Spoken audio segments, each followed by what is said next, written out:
Imaginen por un momento que la muerte no es el final. Piensen en un estado suspendido, un limbo entre la vida y el olvido absoluto donde el tiempo se detiene. Existen relatos, leyendas ancestrales que nos hablan de seres que regresan del más allá. Pero, ¿y si les dijera que este fenómeno no pertenece solo al mundo de lo paranormal o de la ficción? ¿Y si la naturaleza, en su infinita y misteriosa sabiduría, hubiera diseñado criaturas capaces de cruzar la frontera de la muerte aparente y regresar? Criaturas que se entregan al abrazo gélido del hielo, que permiten que sus corazones dejen de latir y que sus cuerpos se conviertan en estatuas congeladas solo para despertar, ilesos, cuando el sol vuelve a calentar la tierra. Esta noche en la nave del misterio, nos adentramos en uno de los enigmas más profundos de la biología. No hablamos de milagros, sino de mecanismos biológicos tan complejos y perfectos que parecen sacados de una novela de ciencia ficción. Entre los protagonistas de este increíble drama de supervivencia, dos destacan como auténticos titanes de la resistencia. El primero es una criatura microscópica, casi invisible a nuestros ojos, pero cuya fortaleza es legendaria. Se le conoce como el tardígrado, o más popularmente, el oso de agua. Este ser diminuto, de aspecto alienígena con sus 8 patas regordetas, es quizás el animal más resistente que conocemos. Puede sobrevivir al vacío del espacio, a la radiación extrema y, por supuesto, a la congelación más absoluta. Se han encontrado tardígrados que han vuelto a la vida después de pasar décadas congelados en el hielo de la Antártida, un testimonio silencioso de su increíble poder. El segundo protagonista es más familiar, pero no por ello menos asombroso. Habita en los bosques de Norteamérica, desde Alaska hasta el sur de los Apalaches. Es la rana de madera, rana silvática. A simple vista, parece una rana común, un anfibio frágil y vulnerable. Pero cuando el invierno llega, ¿cómo es posible este acto de magia biológica? ¿Cuál es el secreto que permite a estas criaturas engañar a la parca? La respuesta se encuentra en un proceso fascinante y complejo, conocido como criptobiosis, que literalmente significa vida oculta. No se trata de una simple hibernación, donde el metabolismo se ralentiza. La criptobiosis es un estado mucho más extremo, un cese casi total de todos los procesos metabólicos. Es como si el organismo pulsara un botón de pausa en su propia existencia, deteniendo el reloj biológico hasta que el peligro haya pasado. Es una estrategia de supervivencia llevada al límite absoluto. Para entenderlo, debemos pensar en el principal enemigo de la vida durante la congelación: el agua. Nuestras células están llenas de agua. Cuando esta agua se congela, forma cristales de hielo, que son como millones de pequeñas y afiladas dagas. Estos cristales se expanden, perforan las delicadas membranas celulares y destruyen la estructura interna de los tejidos de forma irreparable. Es un daño mecánico y devastador. Para sobrevivir a la congelación, una criatura debe encontrar la manera de controlar la formación de estos cristales de hielo. Debe dominar el agua dentro de su propio cuerpo, convirtiendo a su mayor enemigo en un aliado inofensivo. El primer paso de esta increíble estrategia es la gestión del agua. Antes de que el frío se vuelva letal, estos animales comienzan a producir unas sustancias especiales en su sangre y en sus células. Estas sustancias actúan como anticongelantes naturales, pero su función no es evitar la congelación por completo, como el anticongelante de un coche. Eso requeriría una concentración de energía y productos químicos imposible de mantener. Su truco es mucho más sutil y elegante. El verdadero elixir de esta inmortalidad temporal, el ingrediente secreto de este brebaje contra la muerte, reside en la química.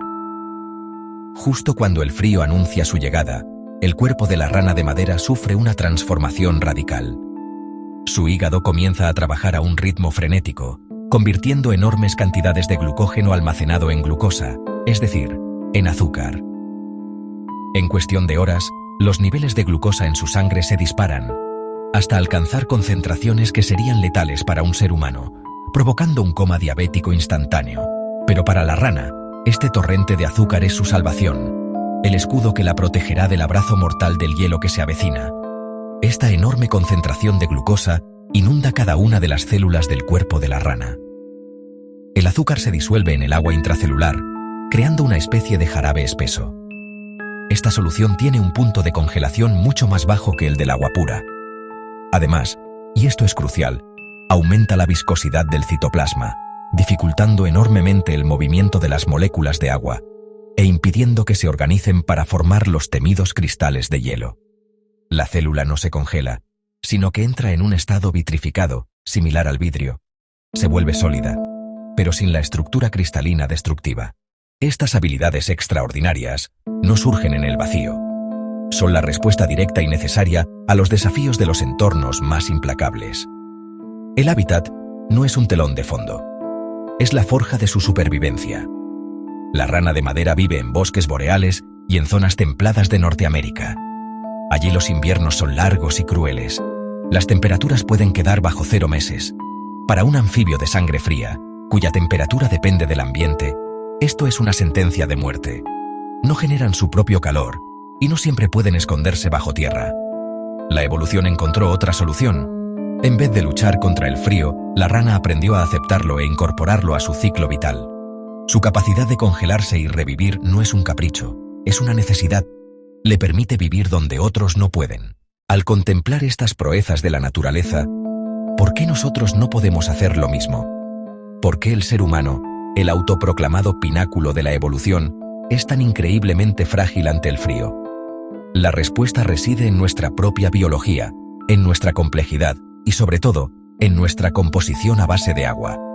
Nuestro cuerpo es una máquina delicada y precisa, ajustada para funcionar dentro de un rango de temperatura muy estrecho. Una ligera desviación es suficiente para desencadenar una cascada de fallos sistémicos, hacia arriba, hacia abajo. Cuando un tejido humano se congela, el desastre es inmediato y catastrófico. A diferencia de la rana de madera, no tenemos un mecanismo para producir crioprotectores como la glucosa en cantidades masivas. Nuestras células no están preparadas para la vitrificación. El agua en el interior celular se congela, el agua en el exterior celular se congela. Estos cristales actúan como cuchillas microscópicas, desgarrando membranas celulares, desgarrando vasos sanguíneos, desgarrando fibras nerviosas. La circulación sanguínea se detiene, privando a los tejidos de oxígeno. El daño es doble, mecánico por el hielo y químico por la falta de oxígeno. Un miembro congelado sufre gangrena y debe ser amputado. Hemos viajado a los confines del frío. Hemos sido testigos de la resurrección de criaturas que parecían muertas. Hemos visto cómo la química y la biología se entrelazan para crear milagros cotidianos. Y al final de este viaje, una sensación nos embarga, la de nuestra propia ignorancia. Creemos que dominamos el mundo. Creemos que hemos desentrañado los secretos de la vida. Pero la rana de madera que se congela en el bosque, el tardígrado que duerme en el hielo, nos miran desde un abismo de conocimiento que apenas hemos comenzado a sondear. Son un espejo que refleja todo lo que aún nos queda por descubrir. ¿Qué otras criaturas con habilidades asombrosas se esconden en los rincones inexplorados del planeta? ¿Qué otros mecanismos de supervivencia, tan extraños y maravillosos como la criptobiosis, aguardan ser descubiertos en las profundidades del océano? ¿O en las cimas de montañas remotas? Cada vez que creemos haber encontrado los límites de la vida, la naturaleza nos demuestra que el tablero de juego es mucho más grande de lo que imaginábamos.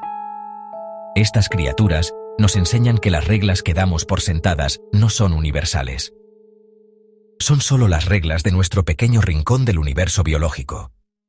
Hay otras reglas, otras físicas, otras químicas, otras formas de ser y de no ser.